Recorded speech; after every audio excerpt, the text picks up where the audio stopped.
Welcome to Healthy Lifestyle. I'm Lorianne Casdia. Our goal here at Healthy Lifestyle is to inspire, educate, and empower you to fulfill a healthy, emotional, spiritual, and physical life so you can feel empowered to live the life you have always wanted and dreamed.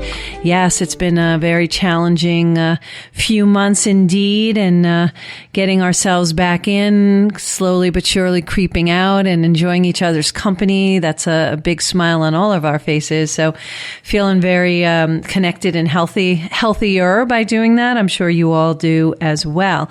So today I thought, why not have somebody on who is the epitome of health? They have a farm and really go around teaching people a lot about vegetables and how to eat healthily. And I want to thank our guest and say welcome, Jennifer Ross, for coming on from Heartbeetfarms. And I'm so excited to have you on today. Thank you for joining us. Thank you very much for having me. A good friend of both of ours, Kevin Brown, from Long Island Microgreens, introduced us and said how wonderful you are. And now I totally understand why he was gushing about you. Thank you, Kevin. Yeah. Oh, Kevin's the best, isn't he? Yes. Yeah, we love Kevin. So he's been on the show as well. So you have an incredible background, and we have a lot of similarities too, because you're a marketing business strategist as well. You're one of very few people who are strategists and not consultants. They're entirely different animals. So you went from doing that in your career at JP Morgan, right? Yep. And what eventually happens? What happened that had you evolve into doing what you're doing now with your farm?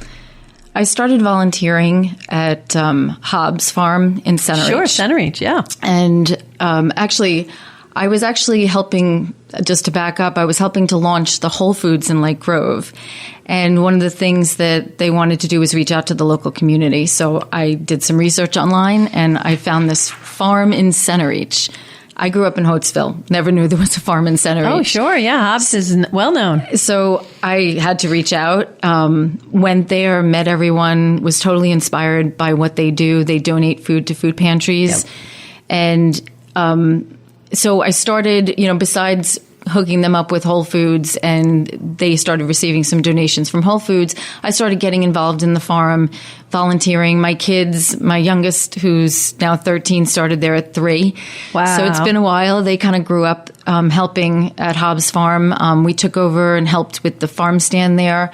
And I just really made this, I never knew I had such a passion for agriculture and just how things grow and how you're birthing life basically when you're growing, and just that connection to where our food comes from. It was totally inspired by that volunteer time at Hobbs Farm. Well, a lot of people don't realize it. They go through life and we just get that processed food, and I'm not an advocate of it. Matter of fact, in the grocery stores, the food that generally are all live food is on the external portion. So all the outside walls of a grocery store is all the live food, what we call live food. All the stuff on the shelving in the middle, that's all produced and overproduced, and boxes, cans. Yeah. They're processed, so not as good for you, right? Correct. Not as good. So let's talk about some of the things that you do. I know you teach children, and you have in the past. You've taught children the magic about growing food and getting them inspired and sparking those interests. I love the story about the mint. Okay.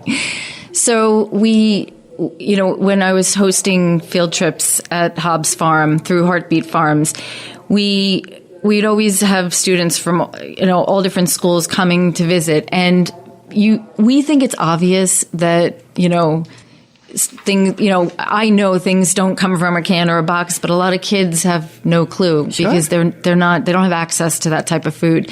So we always brought them around some of the raised beds, and we would let them taste right from the bed, which was also something they were like, doesn't it have to be washed? And we're like, no, you can actually taste the leaf.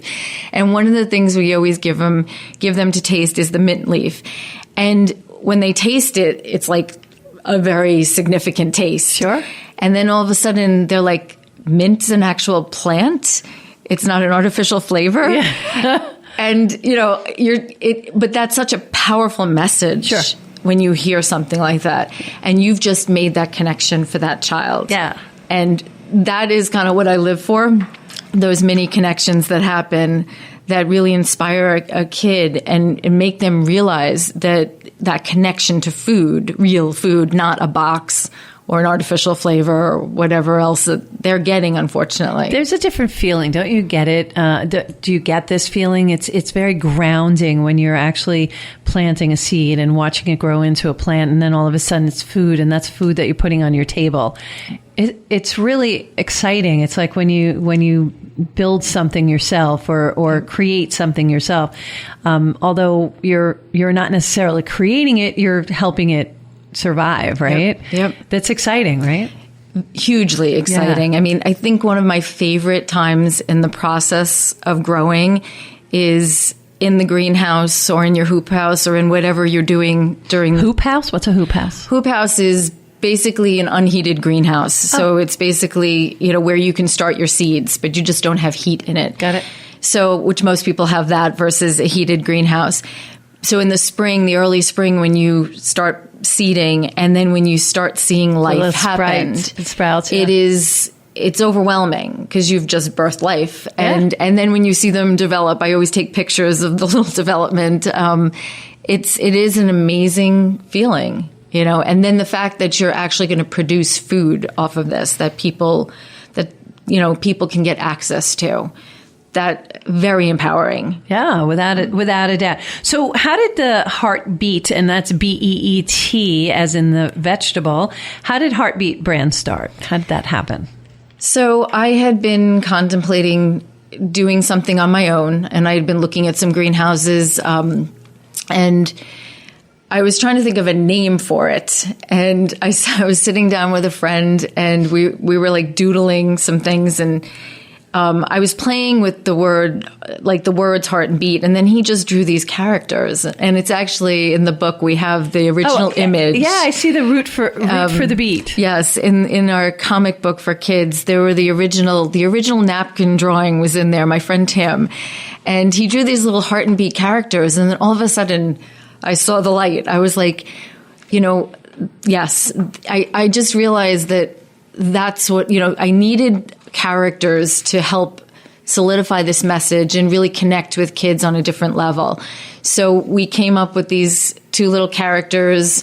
And then we had a 12-year-old, actually at the time he was 12, he's now 20 or 21. Oh, don't do the math. Don't do the math. That's not nice. He actually took those original images and drew out heart and beet. And then we had it digitized after that.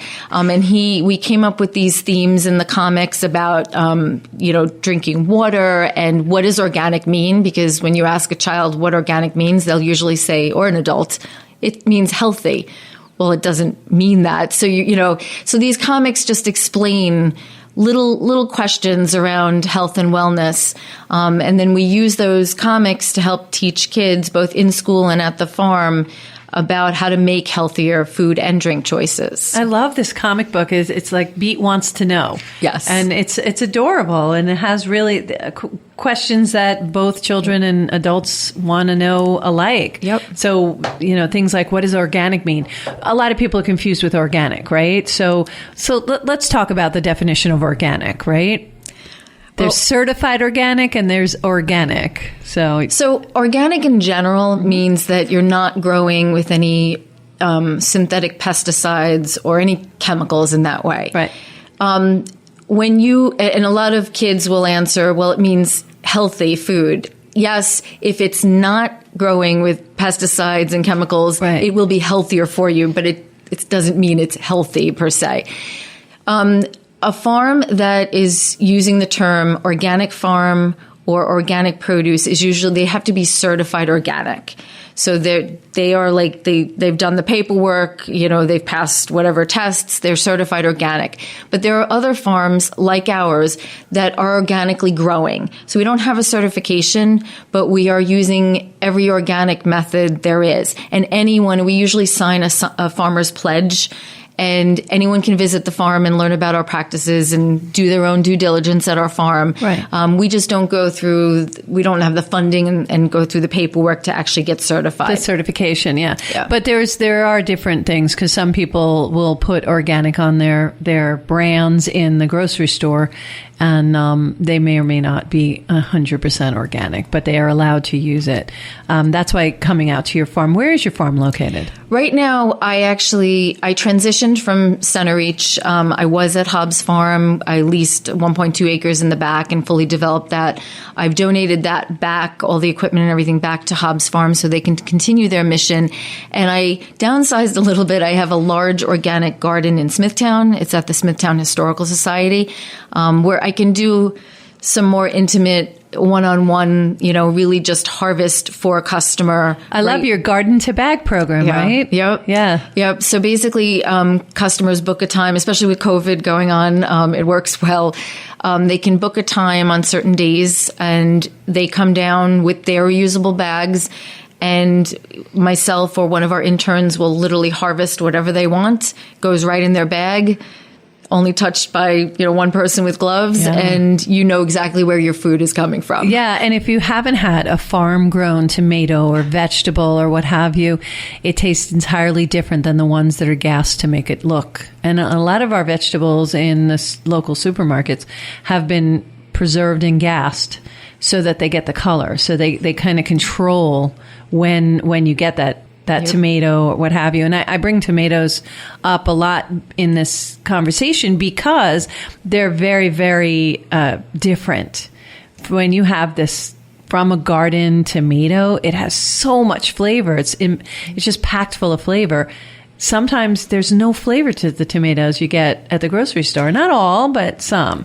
Most. Yeah. Well, even when it's organic. You were working with Whole Foods and working with the local farms to actually bring organic food in. And that must have been exciting. Working with, yes, absolutely. Because you can really positively impact so many people by doing what you do. Yep, absolutely. So now you made a transition, because you used to do this education in school, teaching children about eating healthy and gardening and the importance of healthy food, right? Yep. And then you transitioned into actual farming. How did that transition happen? Well, the in-school programs were great, but it was just, you couldn't, we were doing it actually during cafeteria time. Sure. So while the kids were actually relevantly eating, we were trying to teach them some of this stuff.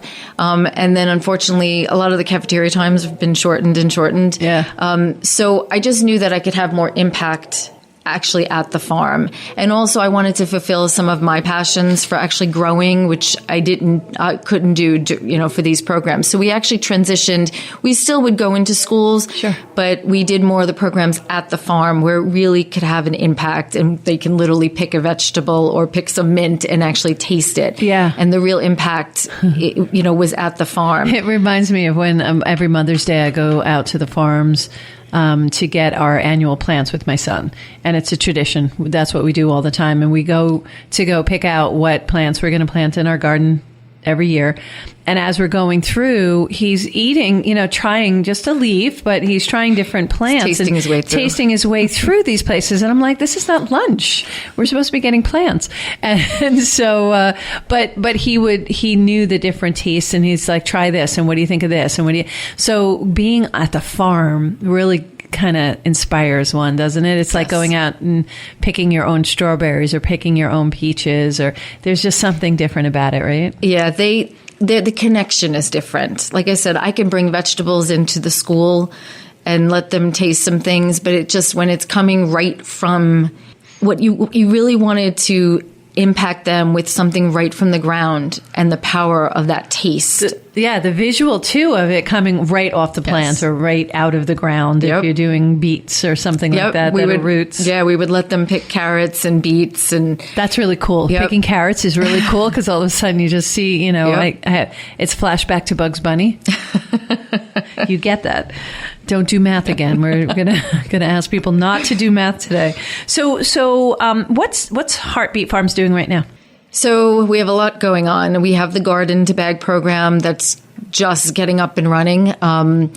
We also do our farm to table soups, and we also introduce salsa and sauce. So during our CSA that we used to do, we always would take one of the vegetables that we were growing. What's a CSA? Community supported agriculture, where you can buy a share at a farm and you're helping the farmer, and it's an investment in a local farm. So I encourage everyone to be part of a local CSA if possible, especially right now. Although a lot of them are sold out right now, which is a great thing for the farmers. Really? Yeah. That's great. Yeah. Are there any local ones that people can look into, or how does one get involved with the CSA? Honestly, I would just Google in your local area to see what's available, because a lot of new ones have popped up, especially on Long Island. And, try to support one as local to your home as possible. I know sometimes it's a little harder in Nassau, but there's plenty out in Suffolk to support everyone. So our farm to table soups, basically, they're plant-based. It's like one vegetable. So we'll take, let's say, butternut squash, and we turn it into a soup. We have a chef who has a commercial kitchen, and he's really great at working with vegetables, because you have to know your vegetables and your seasonings.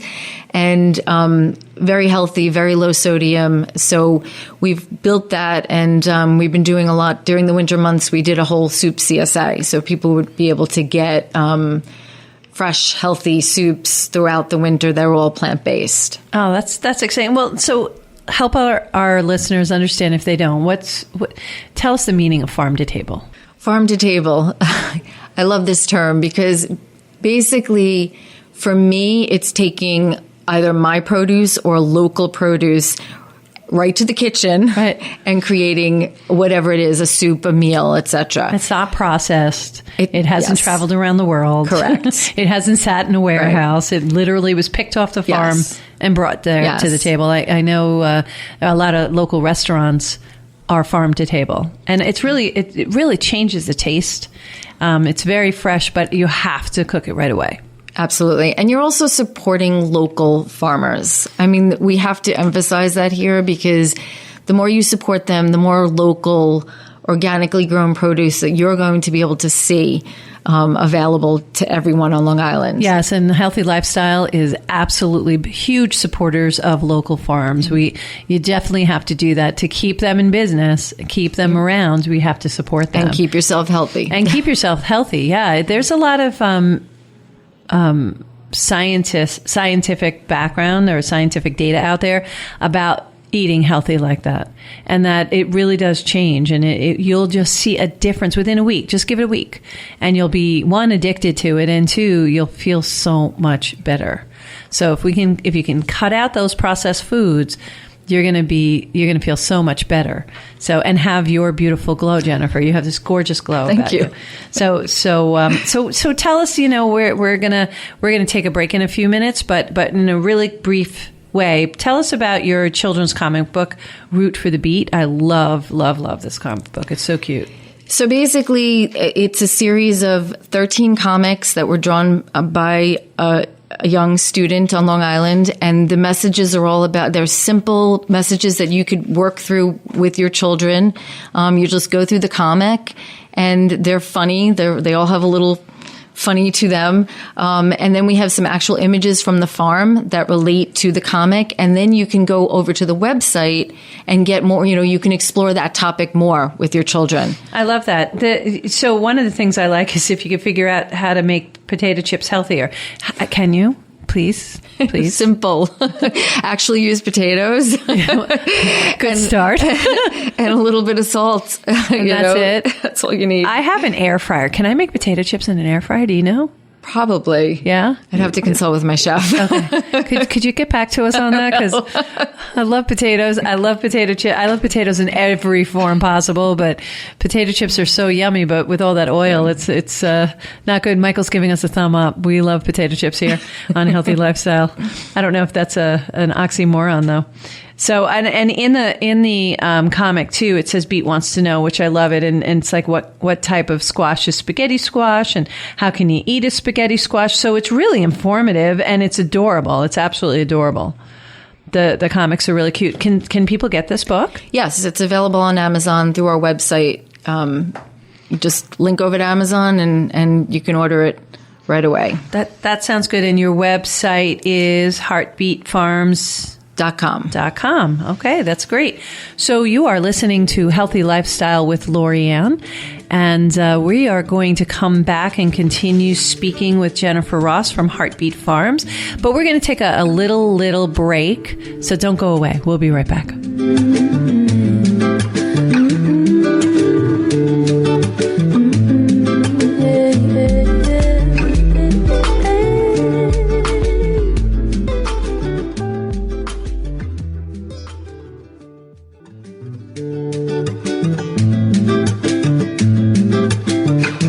Welcome back to Healthy Lifestyle. I'm Lorianne. If you have any questions or comments, please email us at healthylifestylewithla@gmail.com. You know, we answer every question that you have, and your posts have helped us with bringing on other guests. So if you have any ideas, let us know. We love to bring people to the show that you want to hear from. And of course, you can follow us on social media at Healthy Lifestyle with LA. Today, we are talking to Jennifer Ross from Heartbeet Farms, and that's Beet, B-E-E-T, from heartbeetfarms.com.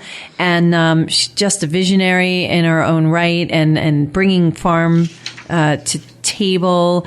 But also, Jennifer, thank you for being on the show, by the way. Thank you. Welcome back. Also, you have a farm, and you host a special farmers market from Smith Haven Mall, right? Yes. On Thursdays from 4 to 7? You got it. Yep.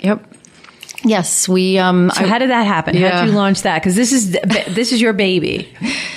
So I used to have a mobile farm stand truck. So it was just our farm would go out to certain locations, and Smith Haven Mall was one of them. So I built a great connection with them.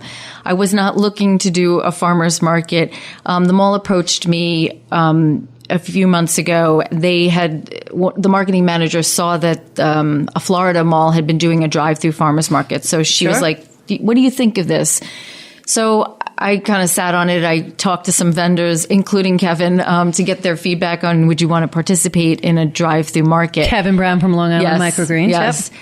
And they thought it was intriguing. And so I said, okay, let's try this thing. The one thing that I wanted, the few things that I wanted though, if I was going to pursue this, was I wanted it to be a low vendor cost, because people were, there was so much going on with people's businesses, and I didn't want to charge some very high vendor fee, especially right now with what's going on.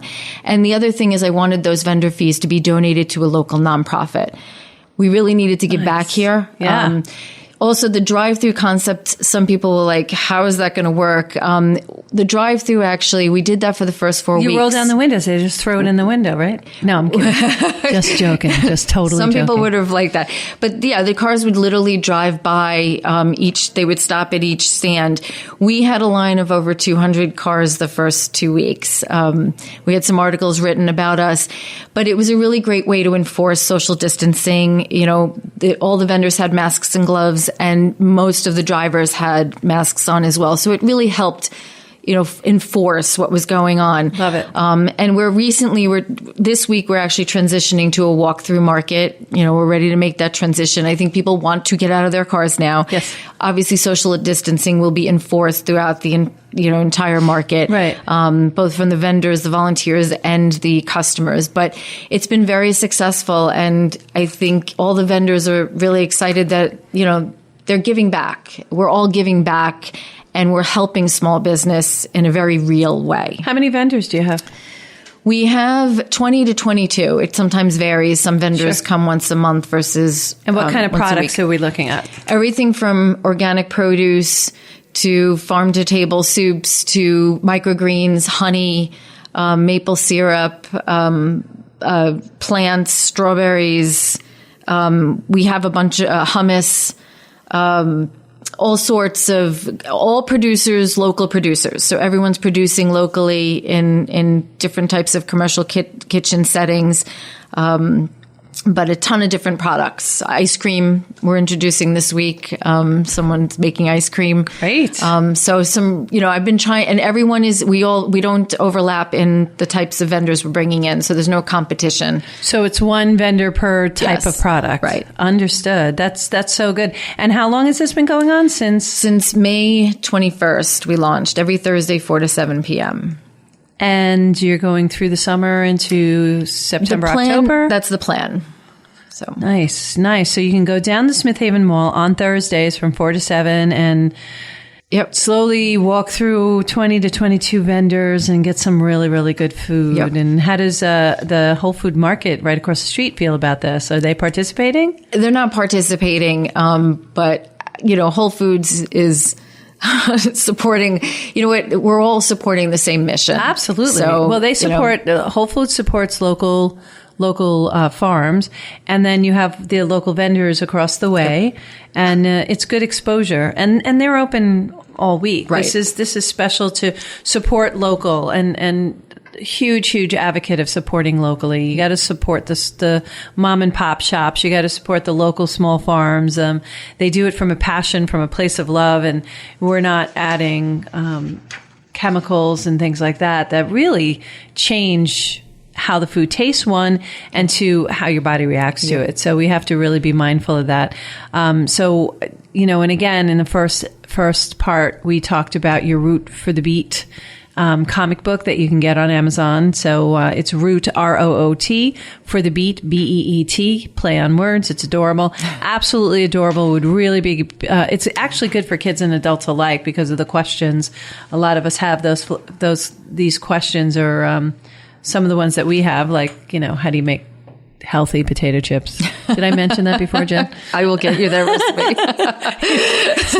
recipe. So are you still making the soups? Yes. And what kind of soups are available when you talk about it? Because the butternut squash soup it's delicious. Just glorious. We'll have that at this week's market. Nice. We do a tomato soup. We do white bean chard. We use some beans in some of the soups. Lentil kale, carrot ginger, all sorts of different. Ginger is always yummy. That's good. Yeah. All of them are yummy. We experiment sometimes with different vegetables and bean combinations, but people really enjoy them. And most of the products coming right off of your farm? Most of them. Now, during some of the cooler months, we're sourcing as locally as possible from sustainable farms that I've connected with, over the years. So it really just depends on what's in season at that time. So now, I understand, little birdie told me this, that you have traveled to Central America and the Caribbean to learn about agriculture and stuff like that. It really got under your skin, didn't it? So tell us about those trips, and what inspired you, and why did you go on those trips? Chocolate. Well, yeah, I'm with you, girl. Most people, again, don't think, we were talking about mint. Most people don't think about chocolate as a plant, but it is a real plant. Sure. Unfortunately, we cannot grow it here, and I'm really upset about that. But I found some trips about agriculture based to learn about chocolate. My first one was to Belize. I went down by myself. Nice. I was a group that I met down there. Most of them were from California, and we toured different farms in Belize, learning about cacao, which is the plant that grows chocolate. And then from there, I traveled. There was a trip to Mexico. There was a trip to Grenada. Dragged my husband on our 20th wedding anniversary to learn about cacao, and Dominican Republic. And all of these trips were really, learning about cacao and chocolate, but then also learning about all the other agriculture. Because when you're traveling to countries like that, it's not a farm like we have here where you have rows of kale. You're walking into more of a rainforest that's thriving with vegetation. And speaking of eating your way through, you have these farmers with their machetes literally cutting down pineapples and mangoes and all, and all these other different things that you never thought you could eat, and just giving you tastes. And you feel so alive. Yeah. When my husband and I went to Grenada, we stayed actually in an Airbnb that was on this cacao farm, and they actually made their own chocolate right on the farm. So it was truly tree to bar. Wow. And every day they made us breakfast and lunch and dinner off their land and from the sea. So we'd had fish, and I felt so good. Yeah. We felt so healthy just 1 week of being there. And we're healthy eaters normally, but just you were so authentically healthy. And then we got to the airport and we had to grab something, and we were back to this processed food. Ugh. But what a difference when you actually are living it, on a farm, in a foreign country. It was amazing. I can only imagine. That sounds so exciting. I learned about cacao when my son went to Johnson and Wales, and one of the things they did for Parents Weekend is they had these different classes you could take, and one was cacao. We got to taste 17 different chocolates, which, by the way, just so you know, that will put you off of chocolate for a very long time. I didn't eat chocolate for a very long time because I had a chocolate. It's very intense. But what I learned that I thought was interesting, never knew this about coffee, should have been able to, parlay it forward. But it depends. The chocolate tastes different dependent upon the soil, what's around it. So it takes on flavors of the area. Yeah. And so that's why chocolate from different regions really make a difference. Yep. So like some of the chocolate in Hawaii have this really sugary flavor because they're being grown. The chocolate plants, the cacao plants are grown right by the sugarcane. Yep. And it's really interesting. So when you were saying you're going through rainforest cacao beans taste entirely different. And it's exciting to learn that. It really is. It was very exciting. And that's where you go between, milk chocolate and dark chocolate and all the 60%, 70%. 80%. Oh my God. I got to a point where it was just like so chocolatey that it stuck to the roof of your mouth. Yep. So, did you have that experience yourself? Oh, absolutely. Absolutely. The farm itself, like you said, whatever else is growing, attributes of the soil, then the fermentation process, there's so many components that make up that taste. Yeah. So when we're tasting that chocolate, there's a whole history behind it. And it kind of goes through a similar process to coffee beans too, because you have to dry it out and they have to make sure it doesn't get any kind of water in there, because if it does, it starts to mold and then they have to throw it out. A lot of bean to bar makers actually do coffee as well. They do both bean to bar, chocolate bars, and they do coffee as well. Because it is a very similar process, different bean, but a similar process. And I'm sure you've all had, that coffee that has that little hint of chocolate in it. It's usually because they're growing next to cacao plants, and it's a great flavor, right? Oh, yes. Yeah. Some of my favorite, being a coffee addict that I am, some of my favorite coffee came from Australia, and in one of the farms there. It was definitely next to some cacao trees because it was like heavy duty chocolate flavor. It's really, really good. What was your favorite place to travel to? They all were so different and unique. Belize was an adventure, definitely. If you've ever been to Belize, I don't know, the howler monkeys sounded like Jurassic Park was coming to attack in the middle of the night. So it was a beautiful country and a lot of adventure there. So that was probably one of my favorites. It was one of my first trips too. So exciting. Something to remember. Yeah, you could tell your face lights up when you're talking about it. So what's the future look like for Heartbeet Farms? The future. So, I'm open. We're going to continue doing our soups. We've introduced a salsa and a sauce as well, farm to table. I'd like to test out this garden to bag program and see how it evolves. Potentially, we might have multiple large gardens instead of one large farm. I'm dabbling. I'm going to see how it goes. I work with some amazing college interns that help me and learn and also contribute to strategy going forward. Yeah. I love to hear their feedback because they have a different energy and excitement about these things. And my kids are very much involved in everything I do, so it inspires me to watch them and get their feedback and ideas. How many children do you have? I have 3 children. My son's 19, almost 16-year-old girl and 13-year-old girl. So the girls especially, they used to run the CSA. They work with my customers. They knew my customers better than I knew my customers. And they're spewing out recipes and what to do with kale and what to do with Swiss chard. And awesome. That is what really inspires me watching that, because I know that you've really made a difference. Yeah. You've made a difference in their life and for the better. Speaking of, by the way, before we were speaking about your farmers market at Smith Haven Mall on Thursdays, 4 to 7.